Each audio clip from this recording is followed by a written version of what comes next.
अनिवार्य हिंदी विषय से कक्षा 12 में अध्ययन करने वाले सभी विद्यार्थियों का एक बार आपके अपने इस YouTube चैनल में स्वागत है। आरव भाग 2 जो आपकी मुख्य पुस्तक है उसके गद्य खंड के सभी पाठों के प्रश्न उत्तर आज हम यहाँ देखेंगे। जो छोटे छोटे प्रश्न हैं, अति लघुतरात्मक प्रश्न हैं, ये सभी 8 पाठों के आज हम इस वीडियो में देखने वाले हैं। वीडियो अंत तक देखिए, ये क्विक रिवीजन है, आपको आपकी तैयारी को परखने का अच्छा अवसर है। महादेवी वर्मा पाठ संख्या 11 भक्तिन जो संस्मरणात्मक रेखा चित्र है। पहला प्रश्न, भक्तिन पाठ किस विधा में लिखा गया? ये संस्मरणात्मक रेखा चित्र है जो स्मृति की रेखाओं में संकलित है। फिर आगे देखिए, भक्तिन पाठ में खोटे सिक्कों की टकसाल किसे कहा गया है? लक्ष्मण या भक्तिन को कहा है। भक्तिन और महादेवी वर्मा के बीच कैसा संबंध था? सेवक स्वामी का संबंध था। भक्तिन का मूल नाम क्या था? लक्ष्मण या लक्ष्मी। लक्ष्मण को भक्तिन नाम किसने दिया था? लेखिका महादेवी वर्मा ने वो नाम दिया था। भक्तिन को सेवक धर्म में किससे स्पर्धा करने वाला बताया है? हनुमान जी से। भक्तिन का चूड़ा कर्म सप्ताह के किस दिन होता था? बृहस्पतिवार को वो अपने सिर के बाल काटती थी। भक्तिन को कारागार कैसा लगता था? यमलोक के समान कारागार लगता था। और भक्तिन की कितनी पुत्रियां थी? भक्तिन के 3 पुत्रियां थी, कोई पुत्र नहीं था। जैनेन्द्र बाजार दर्शन वाले पाठ के प्रश्न देखेंगे। भगत जी चूरण से प्रतिदिन कितने पैसे कमा लेने पर शेष चूरण बच्चों को मुफ्त दे देते थे? 6 आने।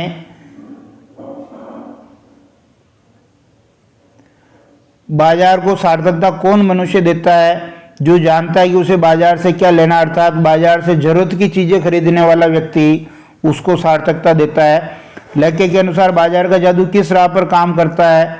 आंखों की राह पर काम करता है। हमें किस स्थिति में बाजार जाना चाहिए? जब मन खाली नहीं हो तब बाजार जाना चाहिए। बाजार की असली कृतार्थता किसमें है? जरूरत के समय काम आने में।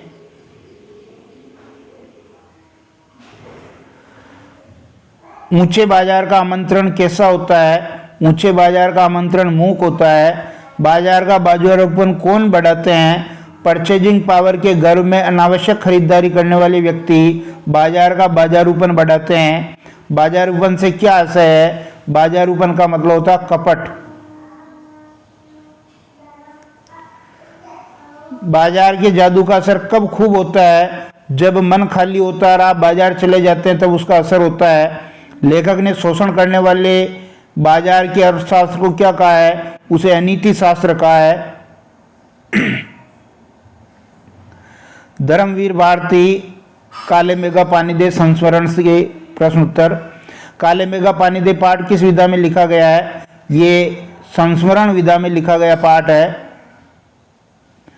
काले मेघा पानी दे पाठ में किसका चित्रण है? लोक प्रचलित विश्वास और विज्ञान के द्वंद्व का चित्रण है। काले मेघा पानी दे पाठ के अनुसार लेखक किस सभा का उपमंत्री था? कुमार सुधार सभा का उपमंत्री था। इंद्र सेना का दूसरा नाम मेंढक मंडली। और इंद्र सेना पहला जयकारा किसका लगाती थी? गंगा मैया का। लेखक के अनुसार अंग्रेजों से पिछड़ने और उनका गुलाम बनने का क्या कारण था? अंधविश्वास मुख्य कारण था। जीजी ने दान के बारे में क्या कहा? बिना त्याग दान नहीं होता है, अर्थात दान देने में त्याग का भाव होना चाहिए। फणीश्वर नाथ रेणु पहलवान की ढोलक प्रसिद्ध कहानी। पहला प्रश्न, फणीश्वर नाथ रेणु की प्रसिद्धि किस कारण से है? आंचलिक उपन्यासकार और कथाकार के कारण उनकी प्रसिद्धि है। फणीश्वर नाथ रेणु का प्रसिद्ध उपन्यास कौन सा है? मेला आंचल, जो 1954 में प्रकाशित हुआ था। चटाक चटदा का अर्थ क्या है? अर्थात उठाकर पटक दे। गांव के अर्धमृत औषधि उपचार पत्य विहीन प्राणियों में संजीवनी शक्ति कहाँ से आती थी? पहलवान की ढोलक की आवाज से। पहलवान की ढोलक कहानी का मुख्य पात्र कौन है? पहलवान लुट्टन सिंह।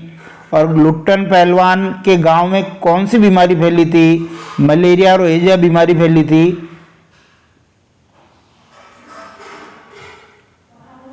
लुट्टन सिंह ने अपना गुरु किसे माना था? ढोलक या ढोल को अपना गुरु माना था। लुट्टन सिंह को पाल पोस कर किसने बड़ा किया? उसकी विधवा सास ने उसका लालन पालन किया। पहलवान की ढोलक कहानी के अनुसार मेले का आयोजन किस जगह पर हुआ था? श्यामनगर में। शेर के बच्चे का असली नाम क्या था? चांद सिंह। राजा साहब की मृत्यु के बाद नए राजकुमार के आते ही दंगल का स्थान किसने ले लिया? घोड़ों की रेस ने। विष्णु खरे, चार्ली चैपलिन यानी हम सब, ये लेख है। विष्णु खरे का संबंध किस प्रकार के लेखन से है? समकालीन हिंदी कविता और आलोचना से उनका संबंध है।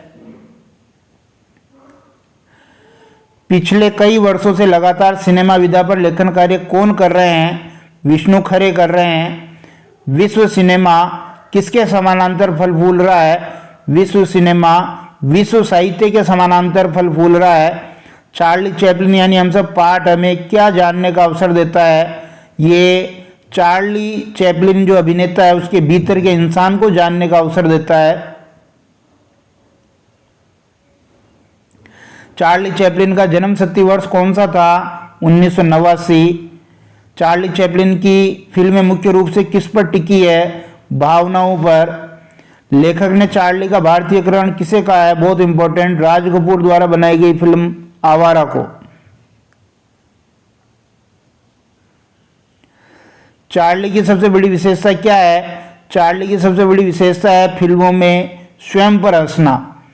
चार्ली स्वयं पर सबसे ज्यादा कब हंसता है? जब वह स्वयं को गर्वोन्मत्त और आत्मविश्वास से लबरेज पाता है तब।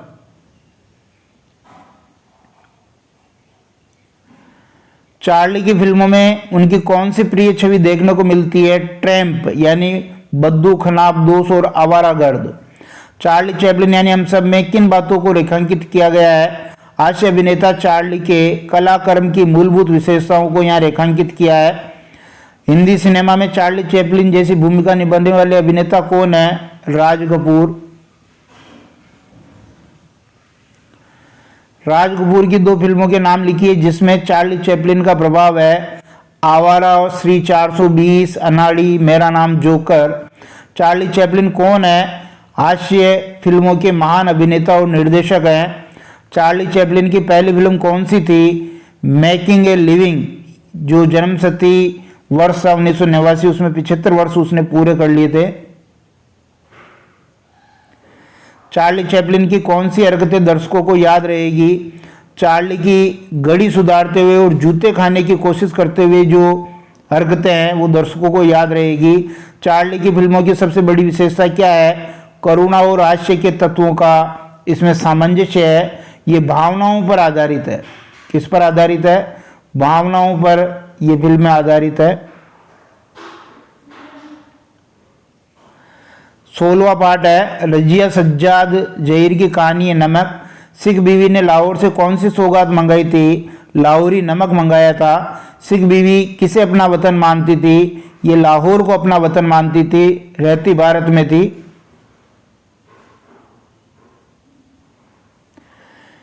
हिंदुस्तान पाकिस्तान की एकता का मेवा किसे कहा है? किन्नू को। किन्नू फल है। पाकिस्तानी कस्टम अधिकारी ने अपना वतन किसे बताया? दिल्ली को, दिल्ली को।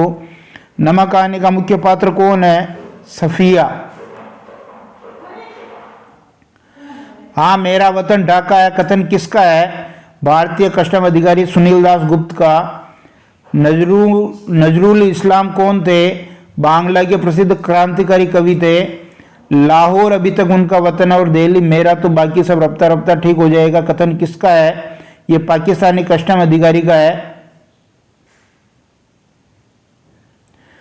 मोहब्बत तो कस्टम के से इस तरह गुजर जाती है कि कानून हैरान रह जाता है। ये कथन किसका? पाकिस्तानी कस्टम अधिकारी का कथन है। 17वां पार्ट द्विवेदी जी का है। सीरीज के फूल ललित निबंध है। लेखक ने सीरीज को क्या कहा है? कालजयी अवधूत कहा है। सीरीज किसकी भांति जीवन की अजेयता का मंत्र प्रचार करता रहता है कालजयी अवधूत की भांति। सीरीज के फूल निबंध हजारी प्रसाद द्विवेदी जी के किस निबंध संग्रह से है?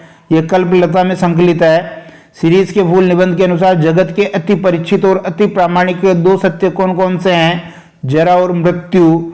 सीरीज का पेड़ कहाँ से अपना रस खींचता है? वायुमंडल से अपना रस खींचता है।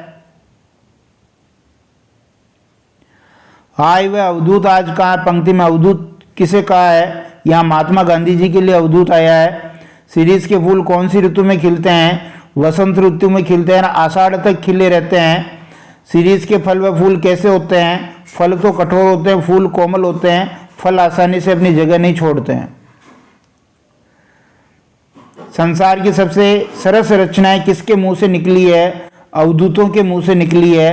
पाठ के अनुसार अनासक्त कवि कौन कौन है? कबीर, कालिदास, सुमित्रा नंदन पंत और रविन्द्रनाथ टैगोर। अंतिम पाठ बाबा साहेब भीमराव अंबेडकर जी, श्रम विभाजन और जाति प्रथा। पहला प्रश्न, एनिहिलेशन ऑफ कास्ट भाषण किसके रूप में तैयार किया गया? ये जाति पाति तोड़क मंडल लाहौर के वार्षिक सम्मेलन में अध्यक्षीय भाषण के रूप में तैयार किया गया। एनिहिलेशन ऑफ कास्ट भाषण का अनुवाद जाति भेद का उच्छेद नाम से किसने किया? लल्लई सिंह यादव ने यह अनुवाद किया। एनिहिलेशन ऑफ कास्ट भाषण कब तैयार किया गया? 1936 ईस्वी में। पेशा परिवर्तन की अनुमति न देकर जाति प्रथा भारत में किस समस्या का प्रत्यक्ष कारण बनी हुई है? बेरोजगारी का। डॉक्टर भीमराव अंबेडकर की कल्पना का आदर्श समाज किस पर आधारित है? ये स्वतंत्रता, समता और भ्रातृत्व पर आधारित है। लोकतंत्र से लेखक का क्या अभिप्राय है? लेखक के अनुसार लोकतंत्र केवल शासन की एक पद्धति नहीं है, भाईचारे का दूसरा नाम ही लोकतंत्र है। समाज को यदि अपने सदस्यों से अधिकतम उपयोगिता प्राप्त करनी है तो उसे क्या करना चाहिए? समाज के सदस्यों को आरंभ से ही समान अवसर और समान व्यवहार उपलब्ध करवाने चाहिए। कुशल व्यक्ति या सक्षम श्रमिक समाज का निर्माण करने के लिए क्या आवश्यक है? समाज के व्यक्तियों की क्षमताओं को विकसित करना ताकि वे अपने पेशे का चुनाव स्वयं कर सके, उसे थोपा नहीं जाना चाहिए। जाति प्रथा को किस प्रकार की स्वतंत्रता पर आपत्ति नहीं है? तो जाति प्रथा को आने जाने की स्वतंत्रता, शारीरिक सुरक्षा की स्वतंत्रता, संपत्ति के अधिकार की स्वतंत्रता और जीविकोपार्जन की स्वतंत्रता पर आपत्ति नहीं है। जातिवाद के पोषक किस आधार पर जातिवाद का समर्थन करते हैं? जो जातिवाद के पोषक लोग हैं वो श्रम विभाजन को आवश्यक मानते हैं, श्रम विभाजन के आधार पर ही वो जातिवाद का समर्थन करते हैं। जाति प्रथा के पोषक किस प्रकार की स्वतंत्रता पर जल्दी तैयार नहीं होते? जाति प्रथा के जो पोषक मनुष्य हैं वो मनुष्य के सक्षम एवं प्रभावशाली प्रयोग की स्वतंत्रता पर जल्दी तैयार नहीं होते। ये अति लघुतरात्मक प्रश्न थे। पद्य भाग के भी प्रश्न हम जल्दी लेके आएंगे। धन्यवाद।